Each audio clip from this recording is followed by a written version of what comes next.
Hello बच्चों, स्वागत करता हूं आपका अगस्ता एकेडमी में। जैसा कि आप लोग जान रहे होंगे कि आपकी जो विश्व भूगोल की श्रृंखला चल रही है, विश्व भूगोल की श्रृंखला के अंतर्गत आपको मैं महाद्वीपों के बारे में बता रहा हूं। महाद्वीपों के बारे में हम पढ़ा रहे हैं आपको। तो जितने सारे महाद्वीप हैं, जो हमारे सारे 7 महाद्वीप हैं, तो इसके पहले बहुत सारे महाद्वीपों के बारे में हमने बात कर ली है। जैसे हमारा अंटार्कटिका महाद्वीप, उसके अलावा ऑस्ट्रेलिया महाद्वीप, और उसके अलावा दक्षिण अफ्रीका महाद्वीप, उत्तरी अमेरिका महाद्वीप, और आपका जो है ये सारे महाद्वीपों के बारे में हमने बात कर लिया है। आज जो हमारा महाद्वीप होगा वो कौन सा होगा? वो हमारा महाद्वीप होगा यूरोप महाद्वीप। यूरोप महाद्वीप, इसके बाद हमारा होगा एशिया महाद्वीप, और एशिया महाद्वीप के बाद जो हमारी महाद्वीपों की श्रृंखला चल रही है वो हमारा समाप्त हो जाएगा। ठीक है, तो आज हम बात करेंगे यूरोप महाद्वीप के बारे में। जितनी भी चीजें होती हैं, यूरोप महाद्वीप का जलीय वितरण क्या है, या यूरोप महाद्वीप का जो राजनीतिक विभाजन है, कौन कौन सी चीजें उसके अंतर्गत जो फैक्ट हमारे बनते हैं। बाकी उसके अलावा पठार देखेंगे, पर्वत देखेंगे, नदियों को देखेंगे, और जो सारी चीजें होती हैं अन्य, उसको हम इसमें देखेंगे इस क्लास के अंदर। ठीक है, तो आइए इसका स्टार्ट करते हैं इसको।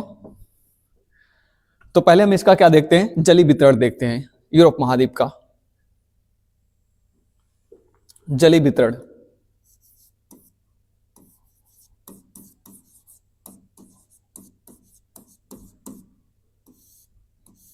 जलीय वितरण, जलीय वितरण कहने का मतलब होगा कि आप देखते होंगे एक तरफ इधर इधर प्रशांत महासागर है यूरोप महाद्वीप के, इधर देखते होंगे ऊपर की तरफ तो आपका बेरेंट सागर, लेप्टेव सागर और व्हाइट सी, ये सारे सागर ऊपर की तरफ होंगे। यहाँ पर आपका उत्तरी सागर होता है। नीचे देखेंगे आपका भूमध्य सागर है, उसके अलावा काला सागर है, एजोप सागर है, मरमरा सागर है। ये सारे सागर आपसे पूछे जाते हैं कि ये सागर, इसका लोकेशन कहाँ पर या किस देश या किस सीमा के अंतर्गत वो आते हैं, है ना। तो ये सारी बातें करेंगे जलीय वितरण के अंदर। तो अगर हम जलीय वितरण में देखना चाहें तो कौन कौन सी चीजें यहाँ हम देख सकते हैं।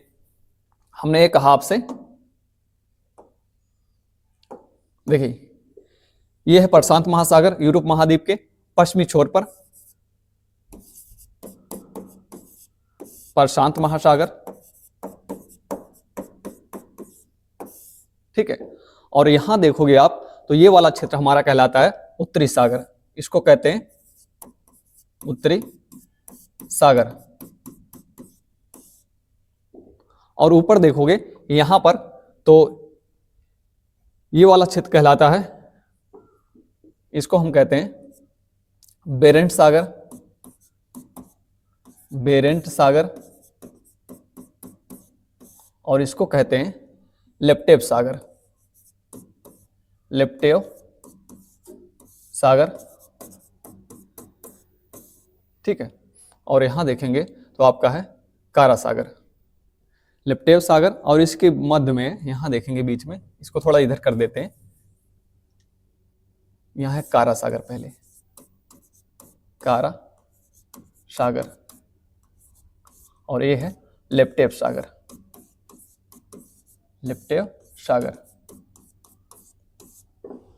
ठीक है, तो जब भी उत्तर क्षेत्र में, यूरोप महाद्वीप के उत्तरी क्षेत्र में देखते हैं, उत्तर क्षेत्र में कौन से सागर हैं, तो यहां पर आप देखोगे तो ये आपका जो नॉर्वे है, स्वीडन है, फिनलैंड है, इसके उत्तरी क्षेत्र में बेरेंट सागर है। और यहां देखोगे तो इसके बाद इसके पूरब में, कभी कभी आपको क्रम से लगाने के लिए देता है कि पश्चिम से पूरब की तरफ जो है इसका क्रम लगाइए, तो ये आपका उत्तरी सागर यहाँ पर है, उसके बाद ये बेरेंट सागर है और कारा सागर है, और उसके बाद में जो उसके पूरब में हो कौन सा सागर है, आपका लेप्टेव सागर है। यहाँ बीच में देखेंगे यहाँ पर एक सागर, इसको कहते हैं नॉर्वेजियन सागर, नॉर्वेजियन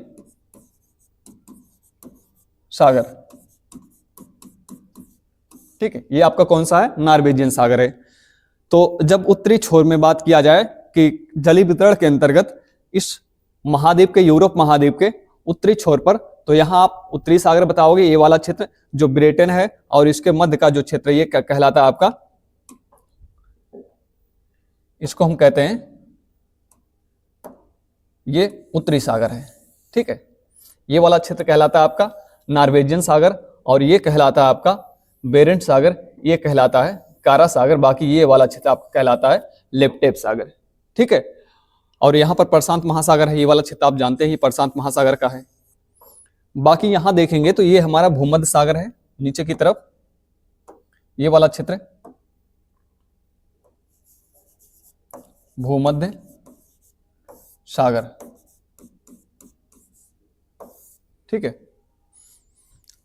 और भूमध्य सागर के बाद ये वाला भाग वो जो आपको दिखाई दे रहा है, इसको कहा जाता है काला सागर या ब्लैक सी कहते हैं। काला सागर या आपका क्या है, ब्लैक सी। और काला सागर के अंतर्गत ये वाला जो क्षेत्र आपको दिखाई दे रहा है, इसको कहते हैं अजोब सागर। अजोब सागर, ठीक है, इसको क्या कहा जाता है, अजोब सागर कहा जाता है। तो ये अजोब सागर है और इसी के अंतर्गत इसके दक्षिण में देखेंगे ये वाला भाग, ये वाला भाग कहलाता है आपका, यहां लिखते हैं इसको,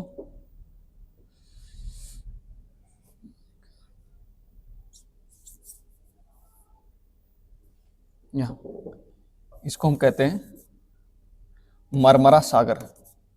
मरमरा सागर, ठीक है, यह है आपका मरमरा सागर। और ये वाला भाग इसको कहा जाता है बाल्टिक सागर। बाल्टिक सागर, ठीक। तो बाल्टिक सागर है। और ये वाला जो इटली के पूरब में ये वाला जो क्षेत्र आपको दिखाई दे रहा है, इसको कहा जाता है एड्रियाटिक सागर। एड्रियाटिक सागर, ठीक है। तो प्रमुख जब भी सागरों के बारे में पूछा जाता है, बहुत सागर हैं। एक महासागर, इस महाद्वीप से एक महासागर स्तंभ है, वो हमने कहा एक महासागर जो है संबंध रखता है, बाकी वो कौन सा है आपका जो संबंध है, वो आपका प्रशांत महासागर है इस महाद्वीप से। बाकी सारे सागर ही दिखाई देते हैं। तो ये जो सागर दिखाई देते हैं इन सारे क्षेत्रों में आप देखोगे तो ये वाला क्षेत्र भूमध्य सागर का कहलाता है, भूमध्य सागर का कहलाता है। और ये वाला क्षेत्र आपका जो इटली के पूरब में क्षेत्र फैला हुआ है, इसको एड्रियाटिक सी कहा जाता है, एड्रियाटिक सागर कहा जाता है। बाकी ये काला सागर है आपका, इसको काला सागर कहते हैं। और इसी से जुड़ा हुआ ये जो छोटा सा क्षेत्र है, इसको कहा जाता है अजोब सागर।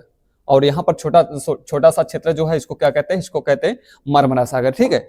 ये सारे क्षेत्र जब भी सागरों के बारे में पूछा जाए, महासागरों के बारे में पूछा जाए यूरोप महाद्वीप के अंतर्गत, तो आपको पता होना चाहिए इतने सारे सागरों के बारे में, ठीक है। बाकी ये बाल्टिक सागर है, ये वाला क्षेत्र हमने आपको बता दिया। ये वाला क्षेत्र क्या कहलाता है, इसको बाल्टिक सागर कहा जाता है, बाल्टिक सागर, ठीक। एक यहाँ पर नीचे भी है, उसको एजियन सागर कहते हैं, जो टर्की का क्षेत्र है, जो तुर्की का क्षेत्र है। तुर्की के क्षेत्र के ऊपर देखेंगे तो यहाँ पर आपका पड़ता है एजियन सागर। एजियन सागर वो तुर्की के पास है और ये यूरोप महाद्वीप को एशिया महाद्वीप से अलग करता है, एजियन सागर। तो जब भी बात की जाए जलीय वितरण के बारे में, तो आप देखोगे तो एक छोर पर जो एशिया महाद्वीप से अलग होता है यूरोप महाद्वीप, इधर आपकी पर्वत श्रृंखला कौन सी है, यूराल पर्वत श्रृंखला, ये वाला क्षेत्र पर। और यहाँ देखोगे तो भूमध्य सागर से अलग होता है अफ्रीका महाद्वीप से। और प्रमुख रूप से यहाँ एक जिब्राल्टर जलसंधि है। तो जिब्राल्टर जलसंधि आपका पुर्तगाल जो है और आपको मोरक्को जो है, वहां पर जो है उसको जो स्पेन और मोरक्को को वो अलग करता है, ठीक है। बाकी नीचे देखेंगे तो टर्की से अलग होता है आपका यूरोप महाद्वीप। टर्की के उत्तर में यूरोप महाद्वीप कहलाता है, ठीक है। और ये सारे आपका जो ब्लैक सागर है, ब्लैक सी है, इधर काला सागर इसको कहते हैं। और यहाँ पर एक देखेंगे कैस्पियन सागर है।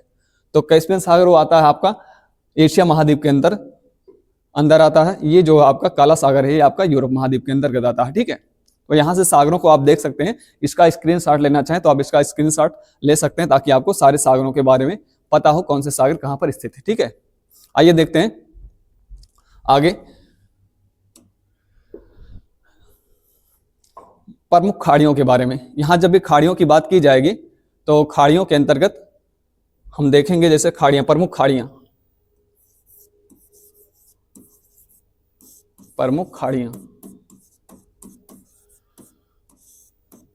तो प्रमुख खाड़ियों के अंतर्गत ये वाले जो क्षेत्र है, ये वाला, इसे बिस्के की खाड़ी कहा जाता है। क्या कहते हैं इसको, बिस्के की खाड़ी, इसको बिस्के की खाड़ी कहते हैं। और यहां देखेंगे तो ये वाला क्षेत्र कहलाता है आपका, ये वाला, इसको बोथनिया की खाड़ी कहा जाता है। खाड़ी तो आप जानते ही होंगे, दो तीन चीजें होती हैं खाड़ी संबंध, जैसे एक क्रिक होता है, क्रिक के अलावा आपका एक खाड़ी होता है, बाकी उसके अलावा जो आप कहते हो गल्फ वगैरह होता है। तो तीनों चीजें में थोड़ा थोड़ा अंतर होता है। जैसे आप देखोगे तो एक बे होता है, बे का जो विस्तार होता है वो ज्यादा होता है, क्रिक का छोटा होता है, और जो आपका गल्फ होता है, गल्फ का हमने कहा बीच में मध्य में होता है। जैसे इस प्रकार से आप देखना चाहें तो हमने कहा अगर कोई भाग है इस प्रकार से, ठीक है, इस प्रकार से, तो ये वो जो छोटा वाला भाग है इसको क्रिक कहते हैं, इसको क्रिक कहते हैं, क्रिक। और ये वाला जो भाग है ये इसको बे कहा जाता है, इसको क्या कहते हैं, बे कहते हैं, ठीक है। और ये वाला जो भाग होता है इसको गल्फ कहते हैं। तो गल्फ आपका कुछ इस तरह से दिखाई देता है और बे आपका जो है कुछ इस तरह से दिखाई देता है, ठीक है। तो वी के आकार में ये आपका गल्फ होता है, और जो यू के आकार में होता है वो आपका क्या होता है, उसको हम बे कहते हैं, है ना। और इसके बाद क्रिक क्या होता है, क्रिक आपका बहुत हमने कहा इस तरह से जो आकृति होती है उसको क्रिक कहा जाता है। क्रिक का आकार जो होता है वो बहुत छोटा होता है, और बे का आकार जो है सबसे बड़ा होता है, और उसके मध्य में जो होता है उसको गल्फ कहते हैं, ठीक है। तो जो खाड़ियां होती हैं प्रमुख, तो ये वाला भाग ये कौन सी खाड़ी है, इसको बूथनिया की खाड़ी कहते हैं। और यहां देखेंगे तो इसको फिनलैंड की खाड़ी कहते हैं, फिनलैंड की खाड़ी। और इसी के पास में ये है आपकी अरीगा की खाड़ी, अरीगा की खाड़ी, ठीक है, अरीगा की खाड़ी कहते हैं। बाकी यहां देखोगे तो जो फ्रांस है ये वाला क्षेत्र, इसको कहा जाता है लायन की खाड़ी, लायन की खाड़ी, ठीक है। तो विभिन्न खाड़ियों के बारे में आपसे पूछा जाता है, यूरोप महाद्वीप की प्रमुख जो खाड़ियां हैं, तो इतनी सारी खाड़ियों के बारे में आपको पता होना चाहिए। बाकी यहाँ इंग्लिश चैनल है, ये वाला क्षेत्र कहलाता है इंग्लिश चैनल का, इसको इंग्लिश चैनल कहा जाता है। और यहाँ पर एक नहर का निर्माण किया गया है यहाँ पर, तो इसको कील नहर कहते हैं, जर्मनी के पास।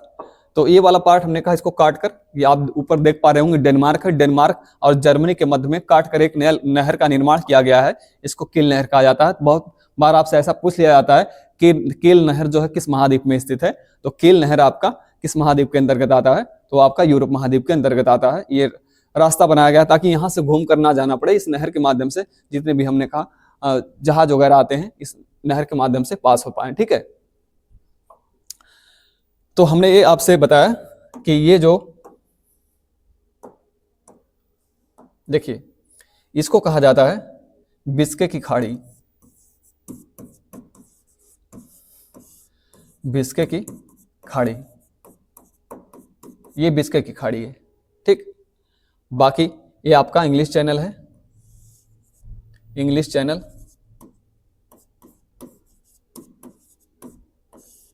इंग्लिश चैनल, और ये है कील नहर, कील नहर, कील नहर है। और इसको कहा जाता है बोथनिया की खाड़ी, बोथनिया की खाड़ी, बोथनिया की खाड़ी, ठीक है, ये है बोथनिया की खाड़ी। और ये वाला भाग ये कहलाता है ये फिनलैंड की खाड़ी, फिनलैंड की खाड़ी, फिनलैंड की खाड़ी, ठीक है। और इसको कहा जाता है रीगा की खाड़ी, रीगा की खाड़ी, रीगा की खाड़ी।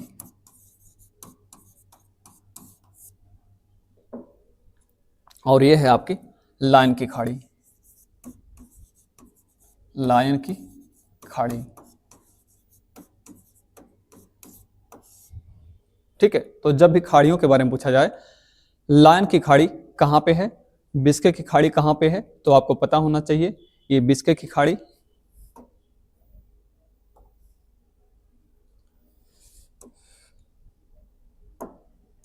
जो बिस्के की खाड़ी आपकी, तो बिस्के की खाड़ी ये फ्रांस और स्पेन के मध्य पड़ती है, तो फ्रांस और स्पेन के अंदर, फ्रांस और स्पेन,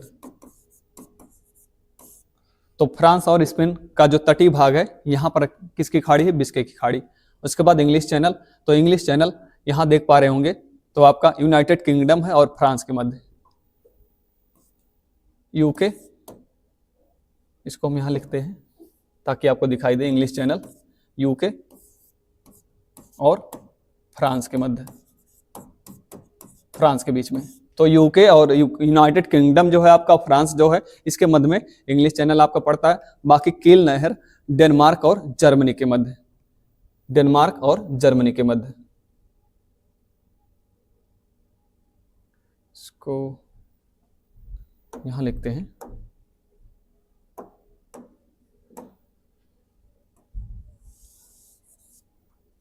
डेनमार्क और जर्मनी, डेनमार्क और जर्मनी। तो यहां से जाने के लिए, यहां से जाने के लिए हमने कहा इसको काट कर बना दिया गया है कील नहर। तो आपसे कई बार जर्मनी का नाम ही दिया रहता है कि कील नहर किस देश में है, तो जर्मनी में है। तो अगर महाद्वीप का नाम पूछा जाए तो यूरोप महाद्वीप आप बताओगे, और आपसे देश का नाम पूछा जाए तो कौन सा देश बताओगे, जर्मनी बताओगे कि कील नहर कहां पर है, जर्मनी पर बनाई गई, और एक कृत्रिम नहर बनाई गई है। ठीक है, नहर कृत्रिम ही होती है, तो ये जर्मनी के अंदर है। बाकी ये बूथनिया की खाड़ी फिनलैंड और स्वीडन के मध्य में है, फिनलैंड, फिनलैंड और स्वीडन, फिनलैंड और स्वीडन के मध्य कौन सी खाड़ी है। एक तरफ आप देखोगे ये जो आपकी बूथनिया की खाड़ी है, इधर पश्चिम साइड में आपका स्वीडन देश है, बाकी इसके पूरब साइड में आपका फिनलैंड देश है। तो दोनों के मध्य में जो खाड़ी पड़ती है वो कौन सी खाड़ी है, वो किस खाड़ी का विस्तार है, तो बूथनिया की खाड़ी का विस्तार है फिनलैंड और स्वीडन के मध्य। बाकी ये देखोगे तो फिनलैंड और एस्टोनिया, ऊपर फिनलैंड देश है और नीचे एस्टोनिया देश है। तो फिनलैंड और एस्टोनिया देश के मध्य फिनलैंड की खाड़ी है, और रीगा की खाड़ी जो आपकी एस्टोनिया और लाटविया के मध्य में है। ठीक है, तो ये जो ऊपर एस्टोनिया देश है और उसके नीचे जो है लाटविया देश है, इन दोनों के मध्य में ये जो खाड़ी दिखाई दे रही है, इसको कहा जाता है रीगा की खाड़ी। ये इतना आपको पता होना चाहिए कि कहाँ पर कौन सी खाड़ी है। तो कभी कभी महाद्वीप के बारे में पूछा जाता है कि ये खाड़ी किस महाद्वीप में है, ये आपको पता होना चाहिए। बाकी कभी कभी आपसे पूछा जाता है कि किस देश के अंतर्गत कौन सी खाड़ी है, तो ये भी आपको पता होना चाहिए। बाकी मैंने इसका लोकेशन जो है, एग्जैक्ट लोकेशन आपसे बता दिया है। तो लाइन की खाड़ी पूछा जाए तो ये फ्रांस के अंतर्गत है, फ्रांस के अंतर्गत। ठीक है, फ्रांस में लाइन की खाड़ी। तो लाइन की खाड़ी जब भी पूछा जाए तो भूमध्य सागर के अंतर्गत, फ्रांस के अंतर्गत यहाँ पर है। ठीक है, बाकी जो भी खाड़ियां हैं, सारी खाड़ियां यूरोप महाद्वीप की प्रमुख खाड़ियां यही हमारी, जिनके बारे में हमसे बार बार पूछा जाता रहता है, तो आपको पता होना चाहिए। या कभी कभी आपको अगर इधर से इधर लगाने को देता है तो कौन सी खाड़ी किधर है, बिश्के की खाड़ी पहले इधर, फिर आपकी जो है लाइन की खाड़ी इधर, फिर आपकी बूथनिया खाड़ी, फिर फिनलैंड की खाड़ी, फिर आपकी रीगा की खाड़ी पड़ती है। ठीक है, तो ये हो गई हमारी, हमने कहा इस महाद्वीप के अंतर्गत प्रमुख खाड़ियों के बारे में। बाकी हम देखें इसका राजनीतिक विभाजन जो है, इस महाद्वीप का राजनीतिक विभाजन किस रूप में है, तो उसको हम देखते हैं। देखिए, जब भी इस प्रकार से हम यूरोप को देखते हैं तो आप जानते हो इधर रूस का भाग है, और रूस का कुछ भाग यूरोप महाद्वीप के अंदर आता है, तो उसको यूरेशिया मिलाकर कहते हैं। तो लेकिन हम कंप्लीटली अगर जो पूरी तरह से इस महाद्वीप को देखें, यूरोप महाद्वीप को देखें, तो कौन कौन से देश आते हैं, तो लगभग आप देखोगे लगभग 50 देश इस महाद्वीप के अंतर्गत आते हैं, यूरोप महाद्वीप के अंतर्गत आते हैं।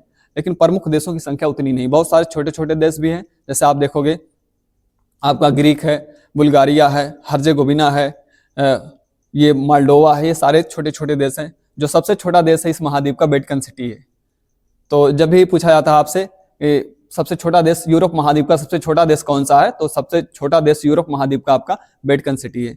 इस और जो सबसे बड़ा देश है इस महाद्वीप के अंदर, आपसे पूछा जाता है यूरोप महाद्वीप में सबसे बड़ा देश कौन सा है, तो इस महाद्वीप में, यूरोप महाद्वीप में जो सबसे बड़ा देश है आपका, वो प्रमुख देश कौन सा है, आपका फ्रांस है। ठीक है, तो सबसे बड़ा देश फ्रांस है। बाकी सबसे छोटा देश इस महाद्वीप का आपका कौन है, वो है आपका वेटिकन सिटी है। तो राजनीतिक विभाजन के अंतर्गत इस प्रकार से इसको देखना चाहें तो उस वाले मैप में हम ज्यादा स्पष्ट रूप से देख पाएंगे। इसको मिटाता हूं, फिर आपको बताता हूं।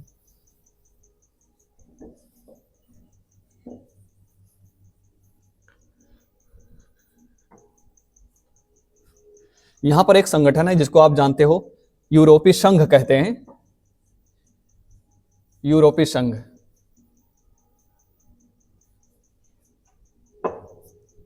इस महाद्वीप के अंदर हमने आपको ये बताया कि यूरोपीय संघ है, यूरोपीय संघ।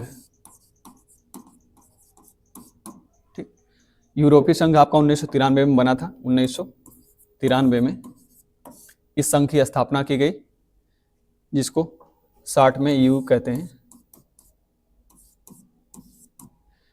यूरोपियन यूनियन जिसको हम कहते हैं ना। तो इसमें अगर आप वर्तमान में देखोगे यूरोपीय संघ के अंतर्गत 28 देश हैं। इसमें कितने देश हैं टोटल? 28 देश। ठीक है, तो छोटे बड़े मिलाकर हमने कहा लगभग 50 देश इस महाद्वीप के अंतर्गत आते हैं। कुछ को अब हमने कहा अभी जो पूर्ण रूप से संप्रभु राष्ट्र नहीं है, संप्रभुता प्राप्त नहीं कुछ राष्ट्रों को, लेकिन कुछ राष्ट्रों को हमने कहा संप्रभुता पूरी तरह से प्राप्त है, तो वो कंप्लीटली पूरी तरह से कंट्री है ना। तो यहाँ पर जैसे देख पा रहे होगे, ये इसको कहा जाता है, ये पुर्तगाल है। इस महाद्वीप का जो सबसे पश्चिमी देश है वो कौन सा है? पुर्तगाल है। सबसे पश्चिमी देश किसको कहा जाता है? पुर्तगाल को कहा जाता है। मुख्य भूमि के अंतर्गत इस महाद्वीप में सबसे जो आपके पश्चिम में स्थित है वो पुर्तगाल है। और जो इधर देखोगे तो इधर जो सबसे पूर्वी देश होगा आपका कौन सा है? वो आपका यूक्रेन है। ठीक है, ये देश आपका यूक्रेन है। इस महाद्वीप के अंतर्गत जो सबसे पूर्वी देश कहलाता है यूरोप महाद्वीप में यूक्रेन है। बाकी नीचे की तरफ देखोगे तो आपके यहाँ छोटे छोटे बहुत से देश हैं, जैसे आपका ग्रीक हो गया, और उसके ऊपर हो गया आपका मैसिडोनिया हो गया, अल्बानिया हो गया, ये पूर्वी देश कहलाते हैं। और सबसे पूर्व में जो देश हो कौन सा आपका है? ग्रीक। ठीक है, जिसको यूनान भी कहा जाता है या ग्रीक कहते हैं उसके।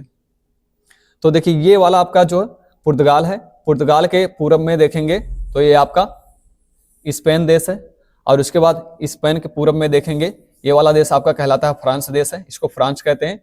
और इसके यहाँ ऊपर देखोगे तो बेल्जियम है, इसको बेल्जियम कहते हैं। एक बार आप ध्यान से देखो ताकि आपको यूरोप महाद्वीप के सारे देशों के बारे में सारी जानकारी हो जाए, उसके लोकेशन के बारे में जानकारी हो जाए कि कौन सा देश कहाँ पर स्थित है ना।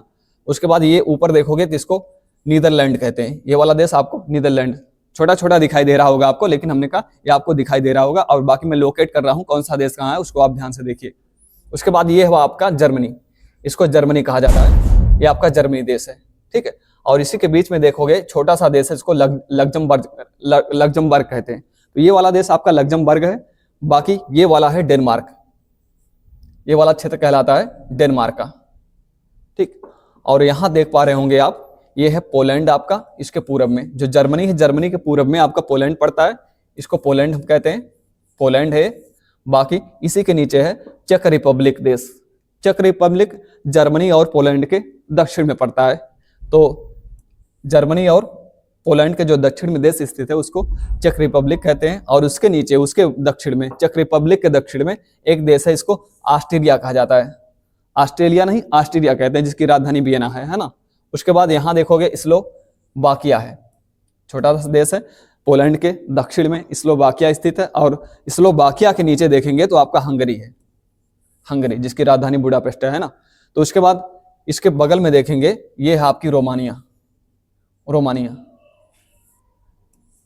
और रोमानिया के बगल में एक छोटा सा देखेंगे यहाँ पर उत्तर पूर्व में उसके, रोमानिया के माल्डोवा कहते हैं, माल्डोवा कहते हैं। और ये वाला पूरा देश यूक्रेन कहलाता है। ठीक है, इसको क्या कहते हैं? यूक्रेन कहते हैं। और यूक्रेन के ऊपर देखेंगे तो इसी से सटा हुआ एक देश है, इसको बेलारूस कहा जाता है। क्या कहते हैं इसको? बेलारूस कहते हैं। बाकी रोमानिया के नीचे बुल्गारिया है, ये बुल्गारिया का क्षेत्र है। और यहाँ देखेंगे छोटे छोटे देश आपको दिखाई दे रहे होंगे, तो ये है आपका स्लोवेनिया है यहाँ नीचे, और इसको कहते हैं क्रोशिया, क्रोशिया कहते हैं। और ये आपका जो है बोस्निया हर्जेगोविना है। क्रोशिया के नीचे, क्रोशिया के दक्षिण में बोस्निया हर्जेगोविना है, और इसके बगल में आपका सर्बिया है, ये वाला पूरा क्षेत्र कहलाता है सर्बिया का। ठीक, और सर्बिया के नीचे दो छोटे छोटे देश आपको दिखाई दे रहे होंगे, तो ये है, दिखाई नहीं दे रहे होंगे वैसे, लेकिन मैं बता रहा हूँ ये कौन से देश हैं। तो ये आपका जो मोंटेनिग्रो है, छोटा सा देश यहाँ पर एक, और ये यहाँ पर एक कोसोवा है। ठीक है, तो आपको मतलब आपको पता होना चाहिए लोकेशन कहाँ पे है, या आपको इतना केवल मात्र पूछा जाता है ये देश जो है किस महाद्वीप के अंतर्गत आता है। इसके नीचे आप देखोगे दक्षिण में, आप जो मोंटेनिग्रो है, मोंटेनिग्रो के दक्षिण में देखेंगे तो ये अल्बानिया देश पड़ता है। और अल्बानिया के जो पूरब में, अल्बानिया के पूरब में तो ये आपका है जो मैसेडोनिया। ठीक है, मैसेडोनिया। और मैसेडोनिया के दक्षिण में जो पूरी तरह से दक्षिण में है, इसको ग्रीक कहा जाता है, ये वाला पूरा क्षेत्र ग्रीक का कहलाता है। ठीक है, तो ये प्रमुख देश इस यूरोप महाद्वीप के अंतर्गत आते हैं। बाकी यहाँ पर देख रहे होंगे 3 देश यहाँ पर हैं। इसको नॉर्वे कहते हैं, ये वाला नॉर्वे का क्षेत्र है पूरी तरह से। और इसके पूरब में आपका स्वीडन है, और इसके पूरब में ये आपका फिनलैंड है। ठीक है। और यहाँ देख रहे होंगे 3 देश, एस्टोनिया है, लाटविया है और लिथुआनिया है। तो एस्टोनिया, लाटविया, लिथुआनिया कभी कभी आपसे क्रम को लगाने को देता है कि दक्षिण से जो है उत्तर की तरफ क्रम से लगाइए या उत्तर से दक्षिण की तरफ क्रम से लगाइए, क्योंकि ऊपर जो है एस्टोनिया है, याद रखिएगा ऊपर एस्टोनिया है, एस्टोनिया के नीचे लाटविया है और लाटविया के नीचे आपका लिथुआनिया है। और यहाँ से एक देश और कोई दे देता है, बेलारूस वगैरह ये दे देता है या पोलैंड वगैरह दे देता है, उसको क्रम से लगाने को देता है। तो आपको पता होना चाहिए पहले एस्टोनिया है, फिर लाटविया है नीचे, फिर उसके नीचे लिथुआनिया, फिर आपका बेलारूस पड़ता है। बाकी इधर से जब ये आपका दिया जाए, नॉर्वे पहले पड़ता है, नॉर्वे के बाद आपका स्वीडन पड़ता है, स्वीडन के पूरब में आपका फिनलैंड पड़ता है ना। ये सारे देश हमने कहा राजनीतिक विभाजन में इस प्रकार से ये पूरा यूरोप महाद्वीप आप देख सकते हैं। बाकी यहाँ देख पा रहे होंगे आप, ये वाला जो क्षेत्र है, ये वाला क्षेत्र आपका कहलाता है यूनाइटेड किंगडम।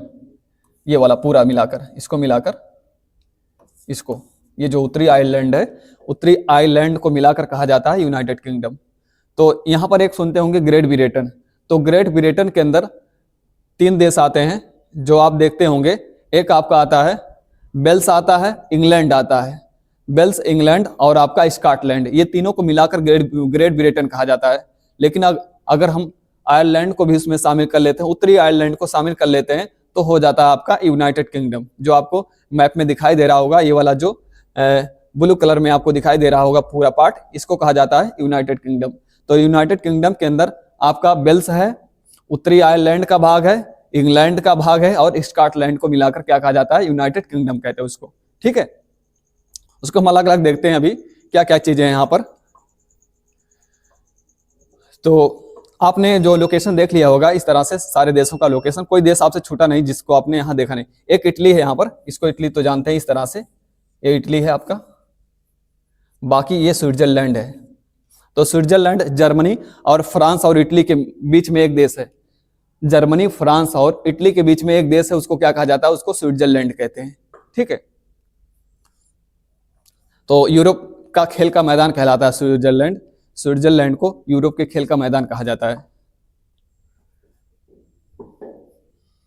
तो आइए इसको हम देखते हैं इस प्रकार से। अगर आपसे ये पूछा जाए कि हाँ, ग्रेट ब्रिटेन, ग्रेट ब्रिटेन किसको कहते हैं और यूनाइटेड किंगडम किसको कहते हैं? Great Britain. ग्रेट ब्रिटेन के अंतर्गत कौन कौन से आते हैं? या आपके यूनाइटेड किंगडम के अंतर्गत, यूनाइटेड किंगडम। ठीक। इसके अलावा आपका जो स्कैंडिनेविया देश कहा जाता है वो कौन सा होता है? स्कैंडिनेविया, स्कैंडिनेविया, स्कैंडिनेवियाई देश, देश कौन कौन से हैं?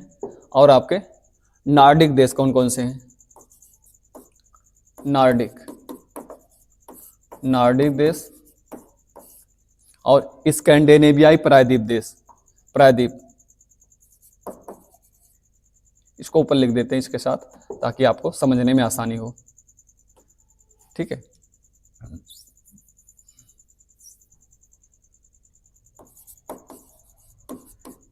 स्कैंडिनेवियाई देश,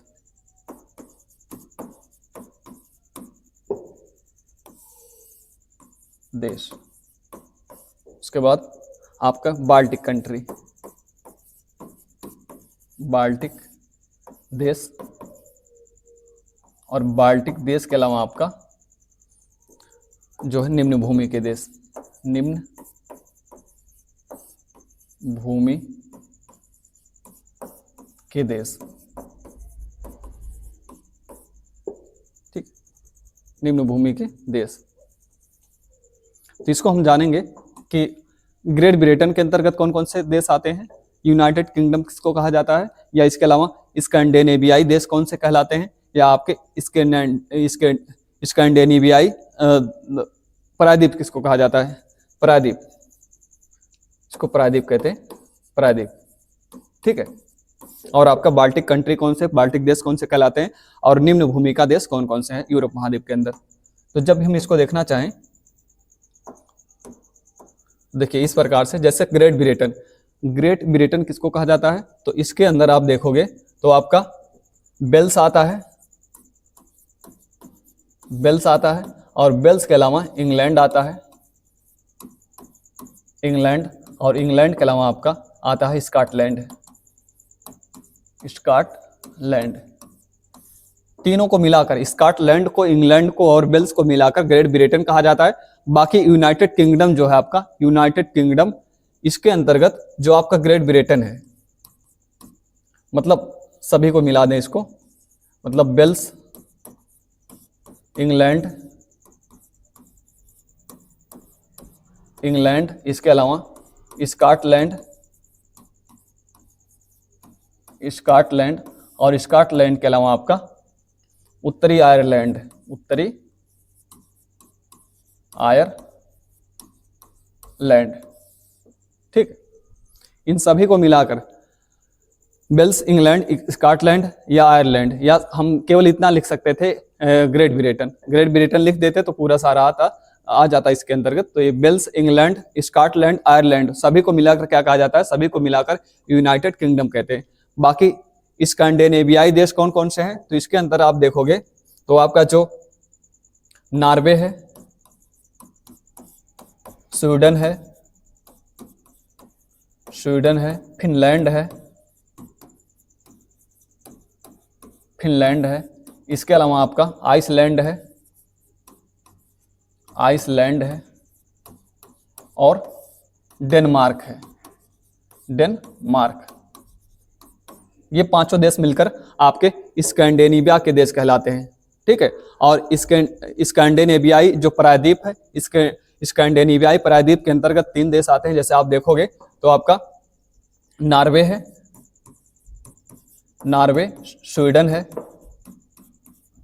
स्वीडन, और इसके अलावा आपका फिनलैंड है, फिनलैंड, ठीक है, फिनलैंड आता है इसके अंतर्गत। ये तीनों देश मिलाकर, नॉर्वे, स्वीडन, फिनलैंड मिलाकर ये प्रायद्वीप कहलाते हैं, इसके स्कैंडिनेवियाई प्रायद्वीप कहलाते हैं, ठीक है, ये तीनों देश मिलकर। बाकी बाल्टिक देश, बाल्टिक देशों के अंतर्गत 3 देश इसमें भी आते हैं, जैसे आप देखते होंगे तो एस्टोनिया है, एस्टोनिया, एस्टोनिया के अलावा आपका लिथुआनिया है,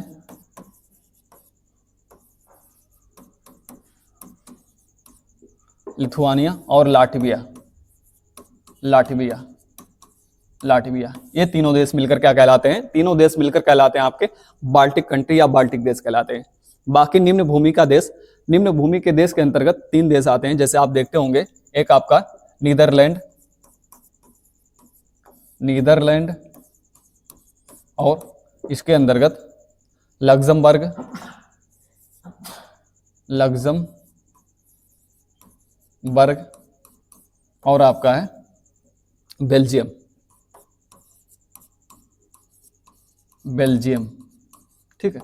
तो निम्न भूमि का देश जब भी पूछा जाता है तो जैसे 4 ऑप्शन में 4 दिया रहता है, पूछा जाता है निम्न भूमि का देश कौन सा नहीं कहलाता यूरोप महाद्वीप के अंदर, तो आप बताते हो। तो 3 यहाँ से दिया रहेगा, नीदरलैंड, लग्जमबर्ग, बेल्जियम, और एक कोई और दिया रहता है, जैसे हमने कहा दे दिया जाता आपका नॉर्वे या स्वीडन, वहां पर लिखा रहता है। तो इस प्रकार से निम्न भूमि के देश के अंतर्गत 3 है, नीदरलैंड है, लग्जमबर्ग है, बेल्जियम है। बाल्टिक देश के अंतर्गत एस्टोनिया है, लिथुआनिया है, लाटविया है, और स्कैंडिनेवियाई देश के अंतर्गत जो आपका स्कैंडिनेवियाई प्रायद्वीप है, इसके अंतर्गत नॉर्वे, स्वीडन, फिनलैंड है। और स्कैंडिनेवियाई देश के अंतर्गत नॉर्वे, स्वीडन, फिनलैंड, आइसलैंड और डेनमार्क आते हैं, ठीक है। बाकी यूनाइटेड किंगडम के अंतर्गत वेल्स है, इंग्लैंड है, स्कॉटलैंड है और उत्तरी आयरलैंड है, ये आते हैं। बाकी ग्रेट ब्रिटेन 3 देश से मिलकर बनता है, वेल्स, इंग्लैंड और स्कॉटलैंड। तो ये राजनीतिक विभाजन हो गया आपके यूरोप महाद्वीप का। बाकी सारे देशों के बारे में मैंने आपको बता दिया, कौन सा देश कहां पर स्थित है ना। इसके बाद हम देखते हैं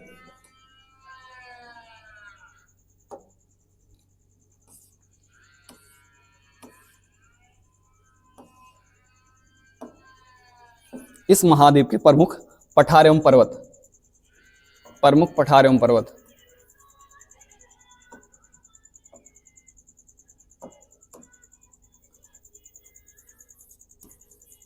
प्रमुख पठार एवं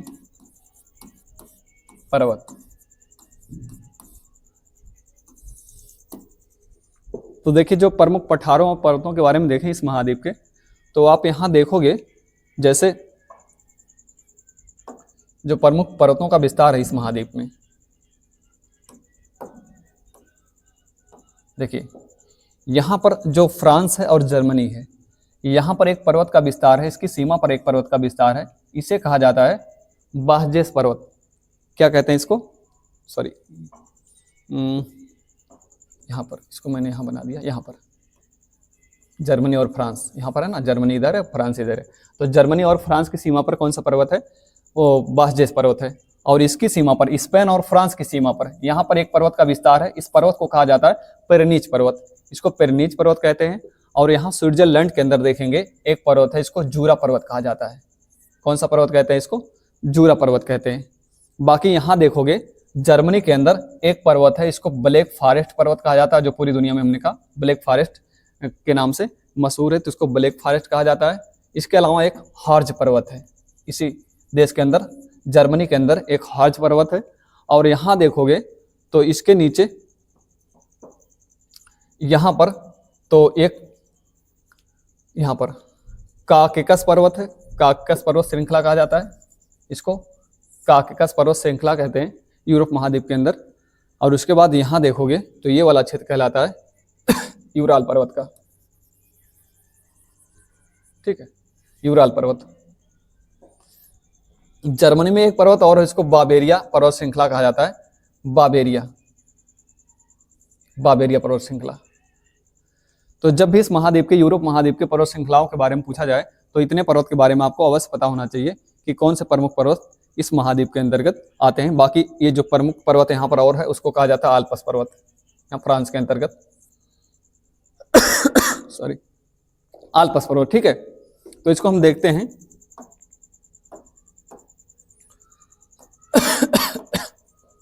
देखिए इसको मैंने बताया आपको, ये कौन सा पर्वत है, पेरेनीज पर्वत, ठीक। ये है आपका बाहजेस, क्या कहते हैं इसको,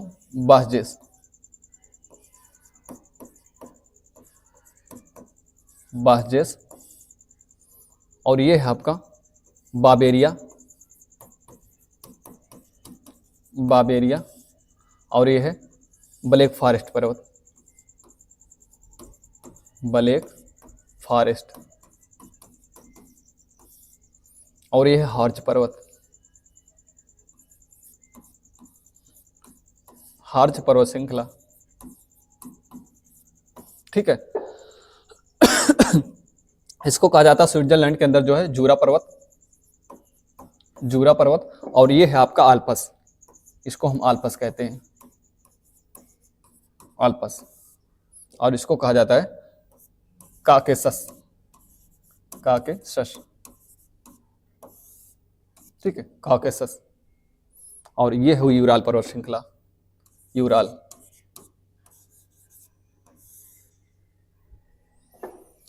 तो जब भी पर्वत श्रृंखलाओं के बारे में पूछा जाए, यूरोप महाद्वीप को एशिया महाद्वीप से कौन सी पर्वत श्रृंखला अलग करती है, तो यूराल पर्वत श्रृंखला जो पूरब में स्थित है, या इस महाद्वीप के, यूरोप महाद्वीप के पूरब में कौन सी पर्वत श्रृंखला का विस्तार है, तो आप बताओगे यूराल पर्वत श्रृंखला का विस्तार कहाँ पे है, या आपके रसिया के और हमने कहा जो आपका यूरोप महाद्वीप है, दोनों के मध्य में जो पर्वत श्रृंखला स्थित है उसको कहा जाता है यूराल पर्वत श्रृंखला।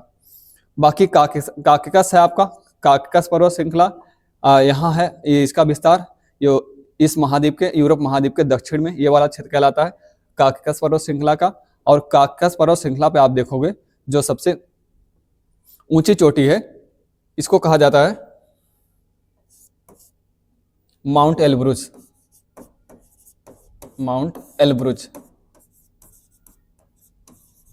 और माउंट एलब्रुज काकेसस पर्वत श्रृंखला पर माउंट एलब्रुज जो है इस महाद्वीप की सबसे ऊंची शिखर कहलाती है, सबसे ऊंची चोटी कहलाती है। तो इस महाद्वीप का जो सर्वोच्च शिखर है, पूरे महाद्वीप का जो सर्वोच्च शिखर है वो कौन सा है, माउंट एलब्रुज। और माउंट एलब्रुज किस पर स्थित है, तो आपको पता होना चाहिए काकेकस पर्वत श्रृंखला पर माउंट एलब्रुज स्थित है। बाकी ये है आल्प्स, और आल्प्स की जो सबसे ऊंची चोटी है, आल्प्स प्रमुख पर्वत श्रृंखला इस महाद्वीप के अंदर, आल्प्स तो इसकी जो सर्वोच्च शिखर है उसको कहा जाता है माउंट ब्लैंक। माउंट ब्लैंक, ठीक है। तो माउंट ब्लैंक किसका सर्वोच्च शिखर है? तो आपके आल्पस पर्वत श्रृंखला का सर्वोच्च शिखर है। बाकी आल्पस जानते हैं ये मोरदार पर्वत का उदाहरण है। आप क्या क्या कहते हैं, जो नवीन पर्वत है, नवीन पर्वत का उदाहरण है आल्पस। तो मोरदार पर्वत या जो आपके पर्वत होते हैं जैसे हमारा हिमालय पर्वत श्रृंखला है, उस तरह से उस पर्वत का उदाहरण है आल्पस पर्वत श्रृंखला, ठीक है, जिसको नवीन मोरदार या युवा पर्वत कहा जाता है, उसका उदाहरण है आल्पस पर्वत। आल्पस पर्वत और उसी का उदाहरण आपका यूराल पर्वत भी है। ज्यादा पर्वत हमने कहा इसी के उदाहरण है। बाकी ये बासजेस आप देखोगे तो बासजेस के बारे में हमने आपको ये बताया कि जो बासजेस पर्वत श्रृंखला है, ये बासजेस पर्वत श्रृंखला दो देशों की सीमा के अंतर्गत आता है। एक आपका जर्मनी है, एक फ्रांस है। जर्मनी और फ्रांस के मध्य में, जर्मनी और फ्रांस के मध्य में, ठीक है, बासजेस पर्वत श्रृंखला विस्तारित है। बाकी पेरनीज है, पेरनीज आपका किसके मध्य में है? तो आपका स्पेन और जो है कौन सा देश है? जर्मनी।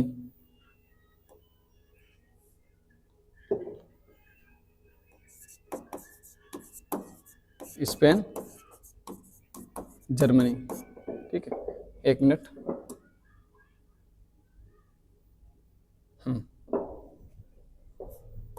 ठीक। स्पेन और जर्मनी के मध्य में पेरनीज पर्वत श्रृंखला विस्तारित है। बाकी जूरा पर्वत, जूरा पर्वत के बारे में हमने आपको बताया कि जूरा पर्वत जो है ये स्विट्जरलैंड में है। स्विट्जरलैंड में। एक ही स्लाइड पर सारी चीजें आपको हमने कहा बता रहा हूं, एक ही स्लाइड पर सारी चीजें आपको यहाँ बताया जा रहा है। जैसे आप देख पा रहे होंगे किसकी सीमा के अंतर्गत कौन सा पर्वत स्थित है, उसके अलावा किस देश के अंतर्गत कौन सा पर्वत श्रृंखला स्थित है, और उस अगर दो देशों के मध्य में किसी सीमा रेखा बनाती है तो भी आपको यहाँ से दिखाई दे रहा होगा, है ना। तो स्विट्जरलैंड जो है ये जूरा पर्वत है। बाकी यहाँ देखेंगे तो 3 पर्वत श्रृंखलाएं आपको दिखाई दे रहे होंगे। तीनों कहाँ पे? ये ब्लैक फॉरेस्ट, बावेरिया, तो ब्लैक फॉरेस्ट, बावेरिया और हार्ज, तीनों जो है ये कहाँ पे? जर्मनी के अंतर्गत, जर्मनी में, ठीक है, जर्मनी की पर्वत श्रृंखलाएं हैं। बावेरिया वही जो आप BMW सुनते होंगे, BMW आपने सुना होगा ना, BMW, तो इसी पर्वत श्रृंखला के नाम पर उसका नाम रखा गया है बावेरिया मोटर वर्क्स। तो बावेरिया में मोटर वर्क्स या BMW उसको कहा जाता है। तो जर्मनी की आप जानते हैं, जर्मनी की कंपनी है BMW, तो इसी बावेरिया पर्वत श्रृंखला के नाम पर उसका नाम रखा गया है BMW, ठीक है। और यहीं पर है हार्ज पर्वत, ये भी जर्मनी के अंदर है। तो हार्ज पर्वत, बावेरिया, ब्लैक फॉरेस्ट, तीनों प्रमुख पर्वतों का जो विस्तार है किस महाद्वीप के अंतर्गत है? वो जर्मनी के अंतर्गत है, ठीक है। बाकी ये है आपका आल्पस, ये आल्पस है और इसकी जो सबसे ऊंची चोटी है माउंट ब्लैंक, मैंने आपको बताया, और जूरा पर्वत है।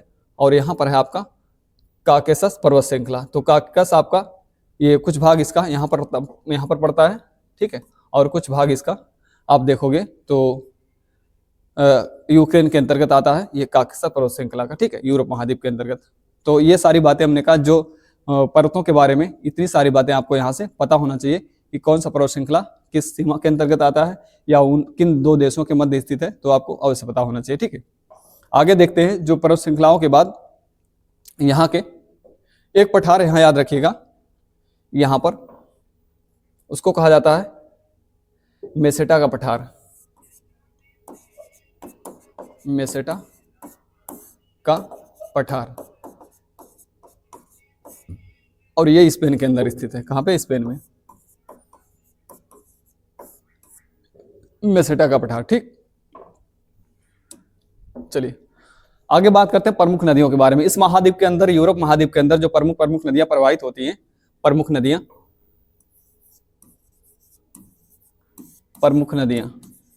कौन कौन सी हैं, जिनके बारे में हमसे विभिन्न परीक्षाओं में पूछा जाता रहता है।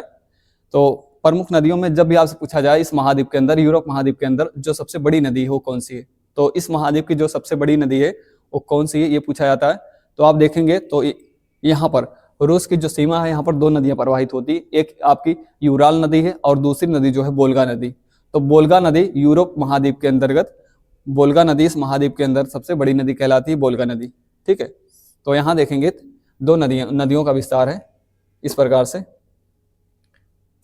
एक नदी यहाँ से निकलती है और एक नदी यहाँ से निकलती है। तो एक है आपकी यूराल नदी और एक है वोल्गा नदी। उसके बाद आप देखोगे ये फ्रांस के अंदर एक नदी इस तरह से प्रवाहित होती है, इसको सीन नदी कहा जाता है। और जर्मनी के अंदर देखेंगे तो येल्ब नदी प्रवाहित होती है, येल्ब नदी, और एक जो दूसरी नदी है उसको राइन नदी कहा जाता है। और जर्मनी से एक तीसरी नदी निकलती है। इस तरह से लगभग यूरोप महाद्वीप के 10 देशों में प्रवाहित होते हुए ये यहाँ पर आकर इस प्रकार से भूमध्य सागर की तरफ ये अपना मुहावना बनाती है। तो इसको कहा जाता है राइन नदी। ठीक है, इसको क्या कहते हैं? राइन नदी कहते हैं। उसके अलावा आप देखोगे तो एक और नदी है यहाँ पे, सीन नदी हो गया हमारा। बाकी आप देखोगे इटली के अंदर टाइबर नदी। ठीक है, इस प्रकार से टाइबर नदी प्रवाहित होती है, भूमध्य सागर की तरफ अपना मुहावना बनाती है। तो प्रमुख नदियों के बारे में जब भी बात करेंगे, इसको इस तरह से हम देख सकते हैं। जैसे आप देखोगे तो ये है आपकी सीन नदी, इसको हम कहते हैं सीन नदी।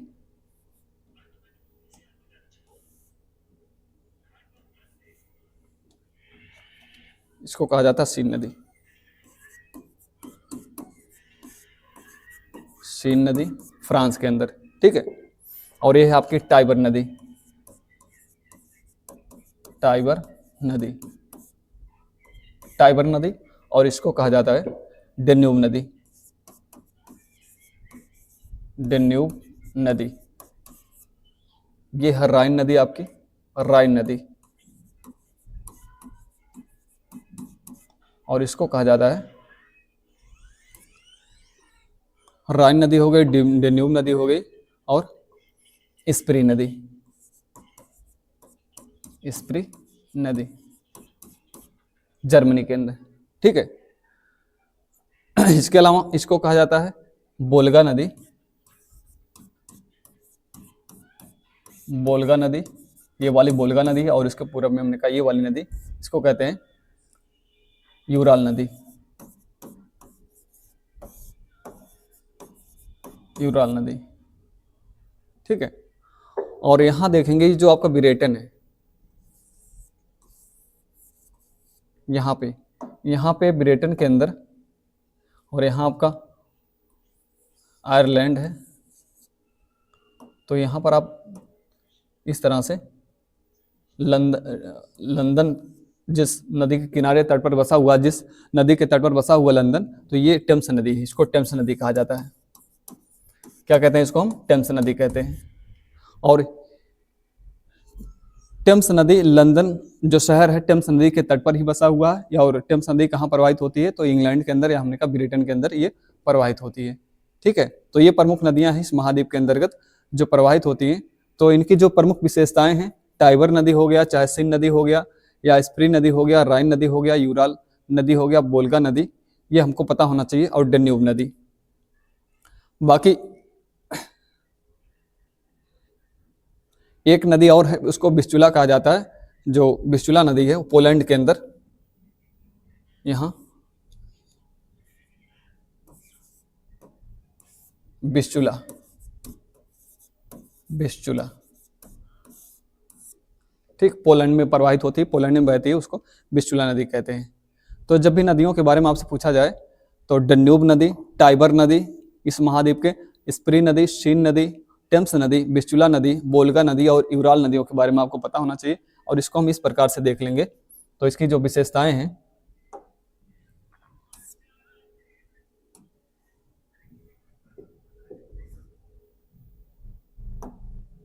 देखिए, डेन्यूब नदी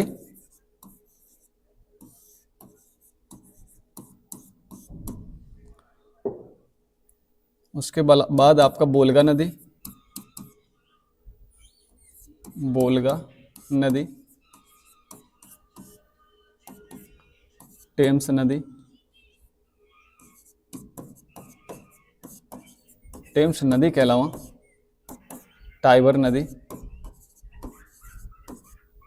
टाइबर नदी, और इसके अतिरिक्त आपका सीन नदी, सीन नदी, और आपकी स्प्री, स्प्री नदी। तो जब भी आपसे डेन्यूब के बारे में पूछा जाए, और एक आपकी जो राइन नदी है। ठीक है, प्रमुख नदी राइन नदी, राइन नदी।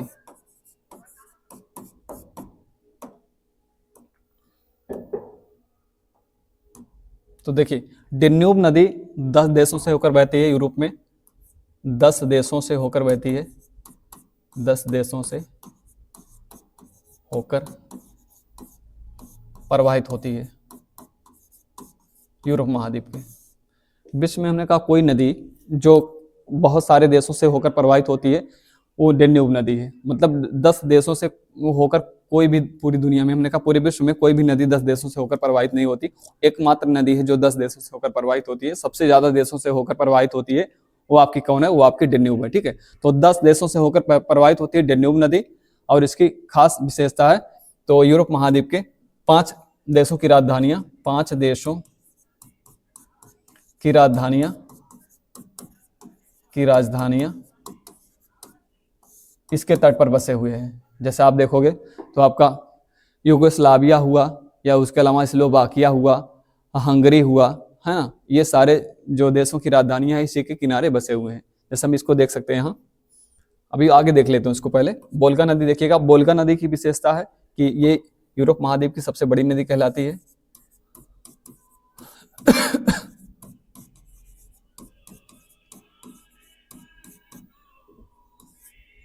सबसे बड़ी नदी है, सबसे बड़ी नदी है, इसकी विशेषता है वोल्गा नदी की। उसके बाद टेम्स नदी है। टेम्स नदी किनारे आपका बसा हुआ है लंदन शहर टेम्स नदी किनारे बसा हुआ है के तट पर। ठीक, बाकी टाइबर नदी के तट पर रोम बसा हुआ है। टाइबर नदी के तट पर। और आपका सीन नदी किनारे फ्रांस की राजधानी पेरिस बसी हुई। फ्रांस की राजधानी पेरिस।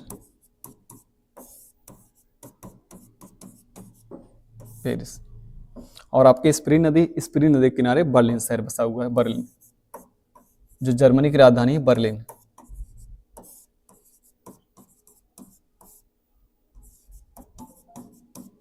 बसा हुआ है। ठीक, और राइन नदी को हमने कहा यूरोप महाद्वीप की जीवन रेखा कहा जाता है राइन नदी को। और राइन नदी को कोयला नदी भी कहते हैं, कोयला नदी कहते हैं, या कोयला ढोने वाली नदी कहते हैं राइन नदी को, क्योंकि हमने कहा जो कोयला ढोया जाता है ये इस नदी के माध्यम से ज्यादा यातायात पूरे यूरोप महाद्वीप के अंदर जो सबसे ज्यादा यातायात होता है वो किस नदी के सहारे होता है? वो आपके राइन नदी के सहारे होता है। और राइन नदी प्रमुख रूप से जर्मनी के अंदर प्रवाहित होती है। राइन नदी से होकर हम कहाँ जाते हैं? इंग्लिश चैनल की तरफ या उत्तरी सागर की तरफ जाते हैं राइन नदी से होकर। ठीक है, तो कोयला नदी कहा जाता है किसको? राइन नदी, या इसको रूर नदी भी कहते हैं।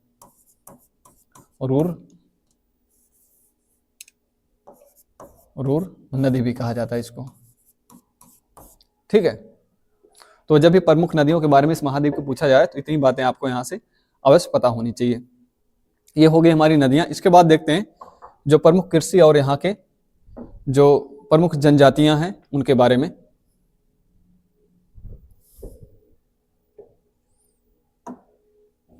प्रमुख कृषि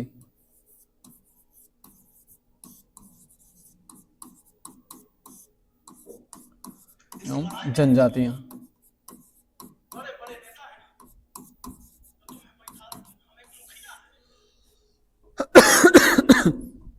तो प्रमुख कृषि एवं जनजातियां जो भी इस महाद्वीप के अंतर्गत आती हैं, तो प्रमुख जनजातियों में देखोगे तो 2 प्रमुख जनजातियां इस महाद्वीप में, 2 प्रमुख जनजातियां आती हैं। जैसे एक देखोगे एस्किमो जनजाति,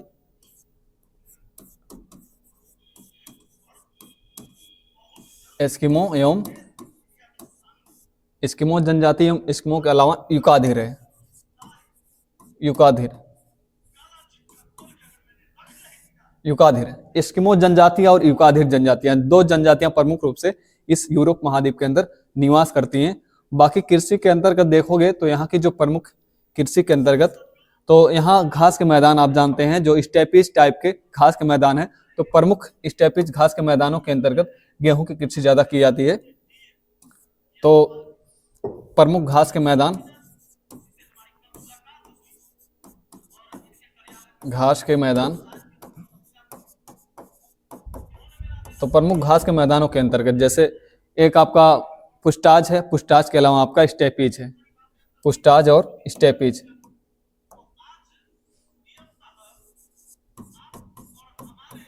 पुष्टाज एवं स्टेपीज,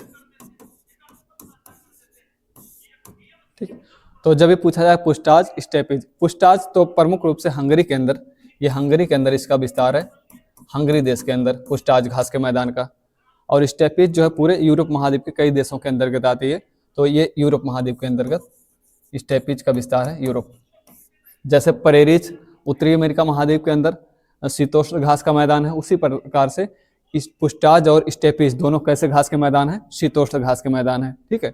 तो आपको पता होना चाहिए ये दोनों किस प्रकार के शीतोष्ण हैं, शीतोष्ण, शीतोष्ण घास के मैदान है, ठीक है, स्टेपीज और पुष्टाज। पुष्टाज हंगरी में है और स्टेपीज जो है यूरोप महाद्वीप के कई देशों के अंतर्गत फैला हुआ है। बाकी अन्य कृषि जो होती है, तो कृषि प्रमुख रूप से यहाँ देखोगे तो इस महाद्वीप के अंतर्गत जो कृषि की जाती है,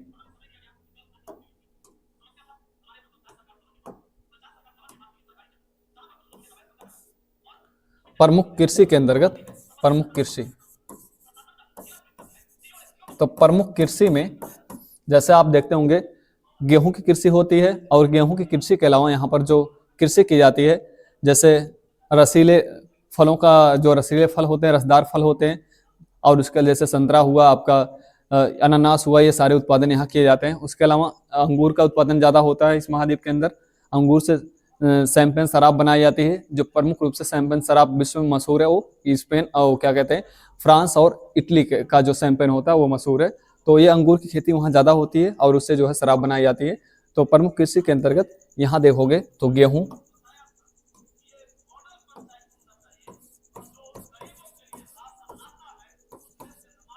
गेहूं और जैतून की कृषि, जैतून की कृषि,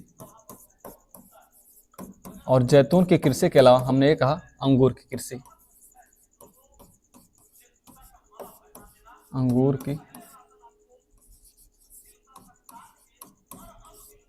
अंगूर की कृषि, ठीक है।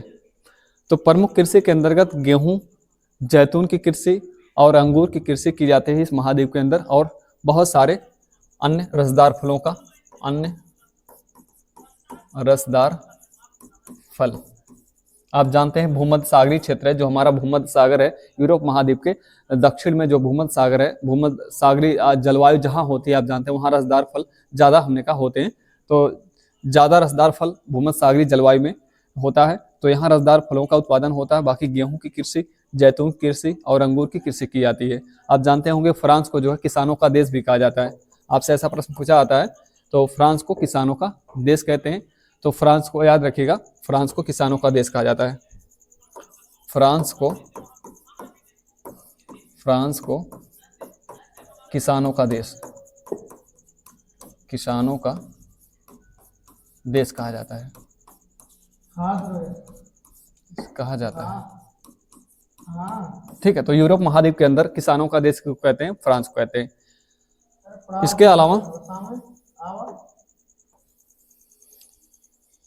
अलावा आप देखोगे तो यूक्रेन के अंदर, यूक्रेन में सर्वाधिक गेहूं का उत्पादन होता है इस महाद्वीप के अंदर। यूक्रेन और फ्रांस, सर्वाधिक गेहूं का उत्पादन, सर्वाधिक गेहूं का उत्पादन, गेहूं का उत्पादन, ठीक है। और अंगूर की कृषि पूछी जाए तो अंगूर की जो कृषि की जाती है, अंगूर की कृषि वो प्रमुख रूप से पूरे दुनिया में, पूरे विश्व में अंगूर की कृषि फ्रांस और इटली के अंदर, फ्रांस और इटली में, तो जो शैंपेन शराब बनाई जाती है तो फ्रांस और इटली जो यहाँ अंगूर का उत्पादन किया जाता है, उस अंगूर के उत्पादन के द्वारा यहाँ पर शैंपेन शराब के लिए ये इटली और फ्रांस जाना जाता है, और अंगूर के उत्पादन के लिए ये दोनों फ्रांस आपका इटली और जाना जाता है। ठीक है, तो ये सारे प्रमुख कृषि इसके अंतर्गत, इस महाद्वीप के अंतर्गत होते हैं। तो गेहूं का जब भी सर्वाधिक उत्पादन पूछा जाए तो जो चावल है, चावल का ज़्यादा उत्पादन नहीं होता, ज़्यादा उत्पादन गेहूं का ही होता है इस महाद्वीप के अंदर, आपके जो यूरोप महाद्वीप के अंदर। ठीक है, बाकी जैतून याद रखिएगा, जैतून, जैतून की कृषि Italy, Italy, Spain, France, Italy, Spain, पुर्तगाल, फ्रांस, पुर्तगाल और फ्रांस के अंदर जैतून की कृषि की जाती है इस महाद्वीप के। खासकर जैतून, इटली के अंदर जैतून की कृषि ज़्यादा की जाती है। ठीक है, बाकी प्रमुख अगर हम देखें यहाँ के जो औद्योगिक क्षेत्र है उनके बारे में, तो प्रमुख औद्योगिक क्षेत्र जो है इस महाद्वीप के अंतर्गत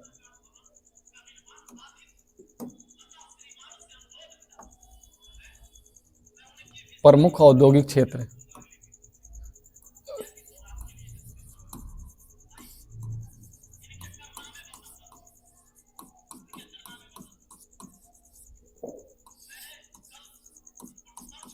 प्रमुख औद्योगिक क्षेत्र, तो प्रमुख औद्योगिक क्षेत्रों में इस महाद्वीप के अंदर आप देखोगे जो कोयला क्षेत्र है, कोयला क्षेत्र, और कोयला क्षेत्र के अलावा लौह अयस्क का क्षेत्र है, लौह अयस्क क्षेत्र।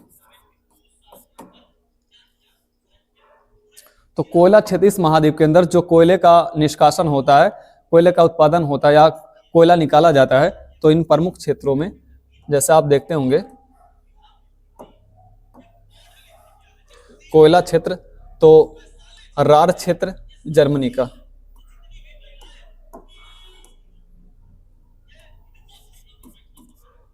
रार क्षेत्र जर्मनी में,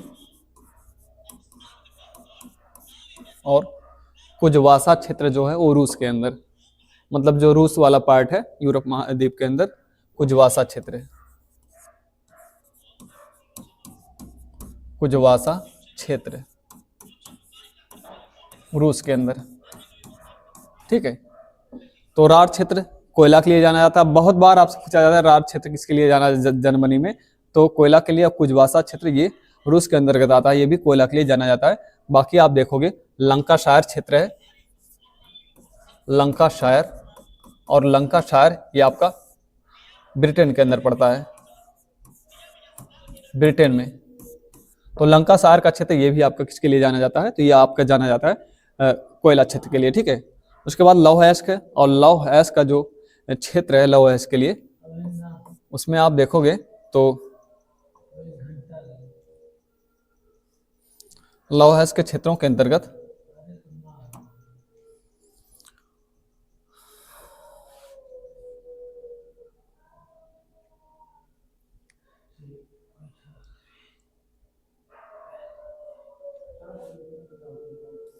ठीक है, हाँ चलिए, हमने कहा लौह अयस्क के क्षेत्रों के अंतर्गत, तो लौह अयस्क के क्षेत्र में आप देखोगे तो इसके अंतर्गत लॉरेन क्षेत्र,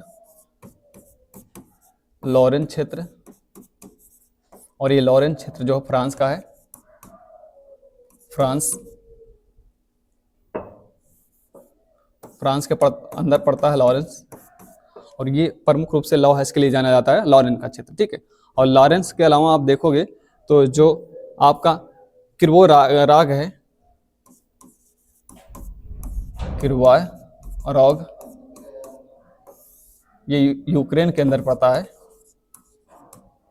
यूक्रेन में। ये भी आपका किसके लिए जाना जाता है, तो ये आपका जाना जाता है लौह अयस्क के लिए। ठीक है, तो लौह अयस्क का लॉरेन क्षेत्र, लॉरेन क्षेत्र बहुत ज्यादा पूछा जाता है, लॉरेन क्षेत्र फ्रांस के अंदर है। ये लौह अयस्क के लिए इस महाद्वीप के अंदर काफी ज्यादा निष्कासन होता है, यहाँ से लौह अयस्क निकाला जाता है। मतलब जो जब हमने कहा उसका प्रसंस्करण करके आपका लोहा बनाया जाता है, उसके पहले वो अयस्क होता है ना, तो लौह अयस्क यहाँ से निकाला जाता है लॉरेन क्षेत्र से, और किरवोराय रॉक क्षेत्र से यूक्रेन के अंदर ये आपका क्षेत्र पड़ता है जो लौह के लिए जाना जाता है। तो हमने ये आपसे बताया कि प्रमुख औद्योगिक क्षेत्रों में, और एक यहाँ पर आप देखोगे तो मैनचेस्टर है। मैनचेस्टर आपका इंग्लैंड के अंदर, मैनचेस्टर, मैनचेस्टर, और ये मैनचेस्टर किस लिए जाना जाता है तो सूती वस्त्र निर्माण के लिए, सूती वस्त्र निर्माण के लिए मैनचेस्टर जाना जाता है। ठीक,